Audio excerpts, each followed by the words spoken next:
Hi everyone, Peter here from Flow High Performance, and in this video we will be covering all factors to consider when writing a training program with the goal of muscle hypertrophy.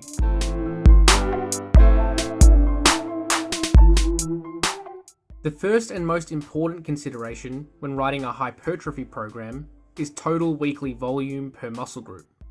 It is very clear that total volume is the most important factor for determining muscle growth, as shown in this meta-analysis. As a general rule, most people see best hypertrophy results from training with around 10 to 20 sets per muscle group per week for larger muscle groups, or 20 to 30 sets per muscle group per week for smaller muscles. This will differ for each muscle group, even for the same person. For example, someone may see great muscle growth from using 12 sets of training for the quads, but needs 18 sets for the chest to progress. Finding how much volume to use per muscle group requires trial and error and can be changed over time. However, the primary take-home message here is that enough total volume is required for hypertrophy outcomes. Let's use an example of someone who has determined that for the muscle groups they want to train, they will use 16 sets for the chest, 14 sets for the back, 10 sets for the hamstrings and glutes, 12 sets for the quads, 26 sets for the biceps, and 22 sets for the triceps. This example will be carried on throughout the video to eventually have a completed program. The next factor to consider when writing a hypertrophy training program is training frequency, or more specifically, how frequently each muscle group will be trained per week. This is where we essentially take the volume we have previously established and distribute it across the week. The exact number of times we train the muscle group per week doesn't actually make a difference to hypertrophy outcomes, since total volume will still be equal, as shown in this meta-analysis. This is more about practicality rather than optimality. Whatever is most convenient and enjoyable for the trainee should be the frequency used. Let's take our theoretical example from earlier and distribute their volume over the week. For this example, we're going to have the trainee train 4 times per week, with all muscle groups selected being trained twice per week, while the biceps are trained 4 times per week. And the volume for each muscle group will be split evenly across each session. The next factor to consider is exercise selection for each muscle group. There are no mandatory exercises for hypertrophy training, since muscles can be stressed in many different ways. The first and most important consideration for exercise selection is injury risk. Most people find some particular exercises uncomfortable on their joints, which causes them irritation and pain over time. Obviously, the trainee should select alternative exercises, or they can potentially modify them in a way which doesn't cause pain. The next question is how many exercises should be used for each muscle group. A general rule of thumb is that a maximum of 5 sets should be performed per exercise per session, and if more sets are required for that muscle group, then a different exercise should be used. Furthermore, more exercises per muscle group may have a hypertrophy advantage for larger muscle groups, since different angles and force directions can stress the muscle in slightly different ways. For example, it is likely advantageous to use both horizontal and vertical pulling exercises for the back muscles, even though both movements will use the same muscle groups. And the last consideration for exercise selection is if the trainee should use compound or isolation exercises. Once again, this doesn't matter to any significant degree, since total volume will still be equated. However, using only isolation exercises may be practically less convenient, since more exercises will have to be performed to make up the volume. For example, if the trainee performs a bench press, they are training both the chest and triceps. If they were to perform a chest fly instead of a bench press, they would then also have to do an additional exercise for the triceps. Therefore, compound exercises may be superior from a practical standpoint, but isolation exercises can be used to perform additional volume for muscle groups that need it. For our example trainee, we have chosen primarily compound exercises with some additional isolation work to increase our weekly volume and provide some different forms of loading for the muscle. The next factor to consider when writing a program is the order of the exercises in the individual training session. The exercise order doesn't seem to matter to a significant degree for hypertrophy, although it will significantly influence strength gains, as established in this study. Therefore, if the trainee also has a simultaneous goal of improving strength in a particular exercise, it should be performed first in the training session. So let's say that this trainee wants to also improve his strength in the primary compound lifts. They may be performed first in each session, so fatigue doesn't impact how much load can be used. The next variable to consider for a hypertrophy program is what rep ranges will be used for each exercise. It was shown in this meta-analysis that hypertrophy can be achieved by using a very large variety of rep ranges. However, when using high rep ranges, the set must be taken very close to failure to achieve the same level of hypertrophy as lower rep ranges. Sets of less than 6 can also achieve hypertrophy, although the risk of injury from performing multiple sets with very heavy loads is not recommended. So sets of 6 all the way up to sets of 30 can achieve equal hypertrophy outcomes. For each individual exercise, slightly different rep ranges can be used. This will be based on joint tolerance to load, the exercise performed, and the individual preference. First and foremost, if doing a certain exercise for sets of 6 causes joint issues, then higher reps may be selected with lighter loads. Secondly, different exercises are usually better or worse suited to different rep ranges.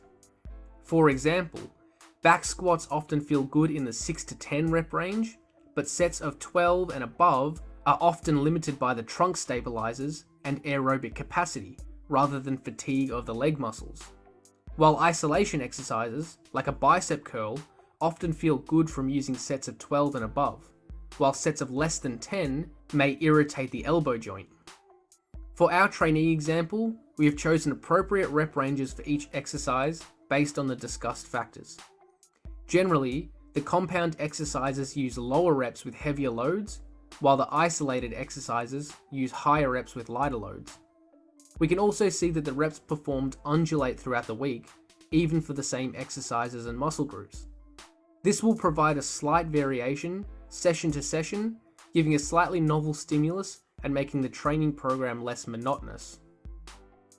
Now that we have the structure of the program established, the next stage is to determine how training will be progressed. At this stage, we're referring to week-to-week progression rather than long-term planning. The first consideration is the overload to deload ratio. So how many weeks of overloading training can be performed before a deload week is required? Generally, somewhere between 3 to 6 weeks of overload are able to be performed sustainably before a deload is required. More advanced trainees may be on the lower end of these recommendations, while more novice trainees can usually train for longer before fatigue accumulates and inhibits training. Let's say for our example trainee that 4 weeks of overloading training followed by a 1-week deload will be employed. Now we will need to establish exactly how training will be progressed in these 4 weeks. There are many ways to progress hypertrophy training, and here are some examples. The first method is to increase the number of reps performed each week. This is a very simple and effective method to use, although it requires thorough recording of training to work. Essentially, the trainee can select a weight that is fairly challenging in their chosen rep range and perform the desired number of sets within 1 to 3 reps before failure. The trainee then must write down how many reps were performed each set with the given load. It is expected that each set will have a slight drop-off in the number of reps performed, since fatigue will inhibit performance.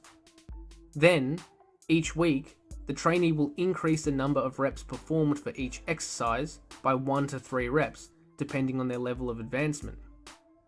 For example, if a trainee did 4 sets of bench press for 9 reps in the first set, 8 reps in the second, 7 in the third, and 6 in the fourth, then the next week they may do 9, 8, 7, 7 reps respectively in the following week, which is a 1 rep increase from the previous week.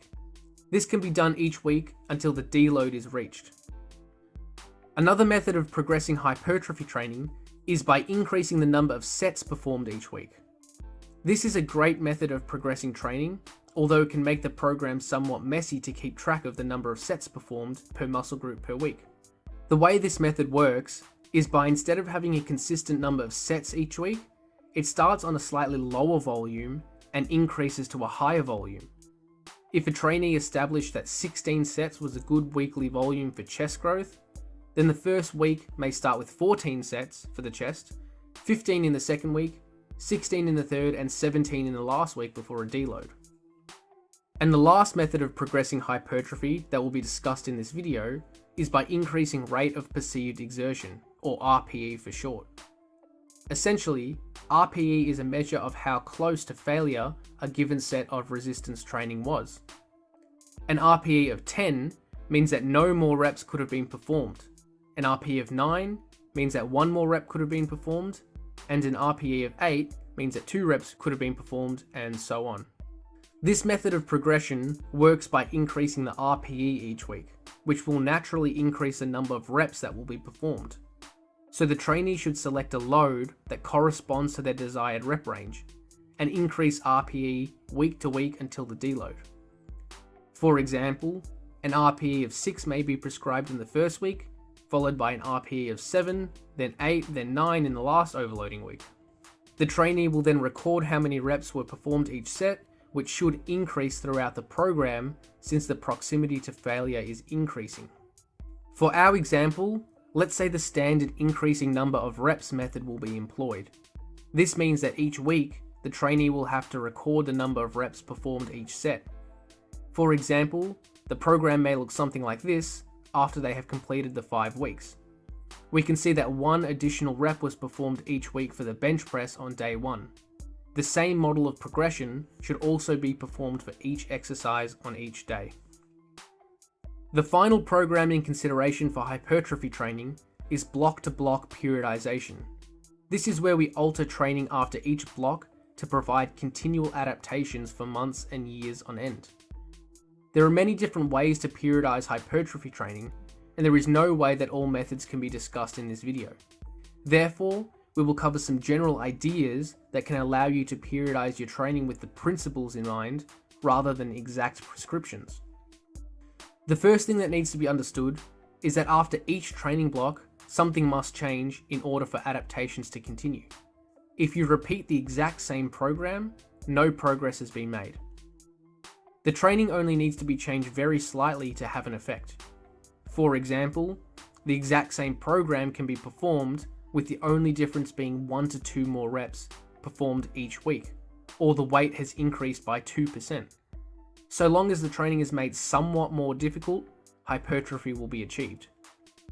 However, training cannot continually be made harder in a linear fashion, even if small adjustments are being made. Therefore, we may have to cycle exercises in and out, or cycle through different rep ranges to see long-term progress. For example, a trainee may do bench press in a program in the rep range of 12 to 15. After increasing the number of reps performed each week, the next program will be planned. In this block, the trainee may increase the load by 5 to 10% and work in a slightly lower rep range. Then, they can increase the number of reps performed week to week for the following 3 to 5 weeks until the deload. Once again, the trainee can increase the load again and work in a lower rep range, following the same model of progression. This can be continued until the reps drop lower than 6 on average and hypertrophy gains are not ideal. After 2 to 5 blocks of increasing the load for a given exercise, a new exercise can be implemented for the same muscle group. Once again, the same method of periodization can be applied. Thanks for watching, and hopefully you got something out of this video. Remember to subscribe if you haven't already.